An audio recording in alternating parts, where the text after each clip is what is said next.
كشف مصدر خاص شوف تيفي بأن التوقيفات التي جرت اليوم الجمعة على خلفي حراك الريف قد بلغت 6 أفراد يتوزعون بين مدينة الحسيمة وبوكيدار ومزورا.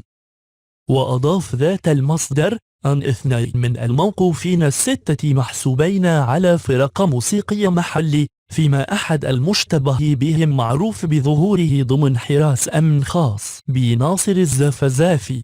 قيل أنه توارى عن الأنظار منذ اعتقال ناصر الزفزافي وإحالته على سجن عكاشة. هذا وكشف نشطاء بمدينة الناظور عشية اليوم عن اعتقالات في صفوف داعمي نشطاء حراك الريف بالمدينة بعد توقيف الدرك الملكي لأحد أبرز منشدي الشعارات الداعمة للمعتقلين على خلفية الأحداث الأخيرة التي عرفتها مدينة الحسيمة.